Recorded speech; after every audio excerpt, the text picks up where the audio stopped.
Welcome to SharkFarmer TV. My name is Rob Sharkey and I'm outstanding in my field. It's an old farmer joke. It was never really that funny. But behind me is corn. This field is about 270 acres. The corn is planted at 36,000 plants per acre and it looks beautiful. It's reached down and grabbed the nitrogen. This is the color green you want that corn to be. Tonight we're going to be showing unique ways of spreading cover crops. If you have unique ways of doing things on your farm, we want to know. Now let's get to the show. Cover crops. If there's ever a subject that will get farmers arguing online, it's cover crops. Simply put, they are crops that are planted to cover the soil and not necessarily to be harvested. This is done for a multitude of reasons. Erosion, water quality, weed control. The list is long, but it seems like the far right and the far left of the cover crop argument like to dig in their heels and bicker. One of cover crop's hang-ups is timing. By the time you get your paid crop off, it might be too late to get the cover crop seeded and growing before the icy grip of winter denies it. So, many farmers have figured out ways to sow the seed while the main crop is still up. Look at this bad boy. He retrofitted a sprayer that is tall enough to drive over the crops when they are still standing. It drops the seed between the rows, so when you harvest a crop, the cover crop is already up and growing. Genius. Here's a bit simpler method, but just as effective. Tall enough to get over the corn and broadcast the seed down between the rows. This one's got a sweet drone video, which makes you wonder, why don't they use the drone to put on the cover crops? These are machines that people retrofitted to fit their needs. Kind of like this one. This week's machinery pick of the week is presented by John Deere. The Spraymar. Yep, Spraymar. Kyle Holman from Crystal City, Manitoba, describes it as half sprayer, half Valmar, and fully awesome.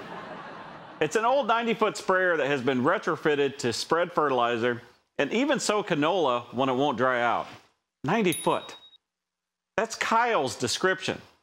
Isn't it supposed to be meters up there?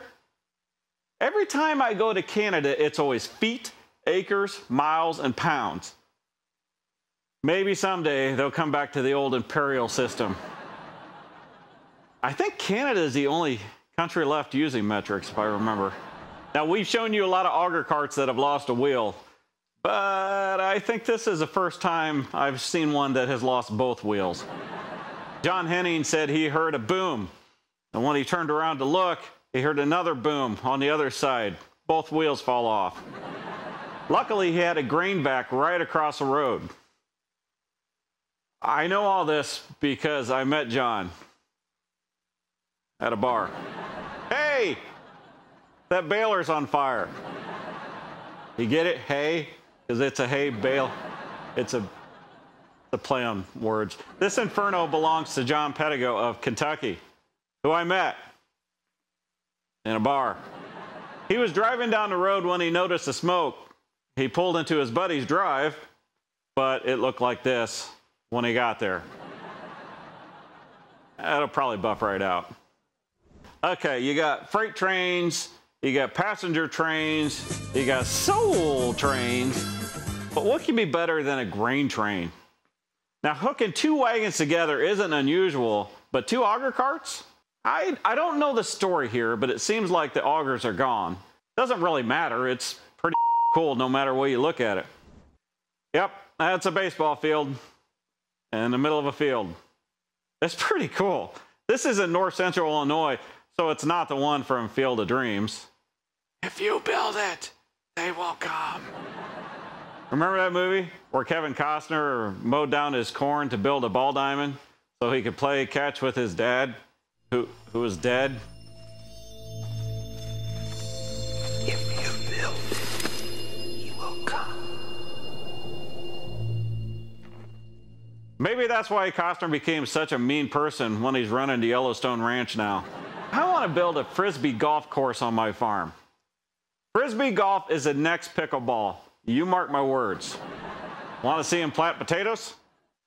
I'm not even sure what's all going on here, but it's big, and it's shiny, and now I want to grow potatoes. Tater farmers are the coolest. I mean, I grow corn that turns into delicious pork chops, but they grow friggin' French fries that turn into poutine. I continually misspell potato, though. I put an E on the end of it. When I was a kid, the Vice President Dan Quayle misspelled it in front of the entire nation. Think of potato. How's it? You're right phonetically, but what else? There you go. All right. I remember at that moment thinking, maybe I could go into politics. Dude, this is a field of hemp, and this is a sprayer retrofitted to spray it. Hemp is all the rage in agriculture. A new crop is extremely exciting, but the equipment industry is still catching up. I wonder if he plays Snoop Dogg in there when he's spraying. I know there's probably tons of rappers now that rap about weed, but I'm old and the only one I know is Snoop. All right, two things. This is really interesting. And second, I obviously know nothing about growing carrots. I've never seen this done before. It does not look like they can even stop for a second. That planter is like every assembly line you've seen on every cartoon. Starts out good, but then eventually you're flooded. I think there was a Lucille Ball episode about this too.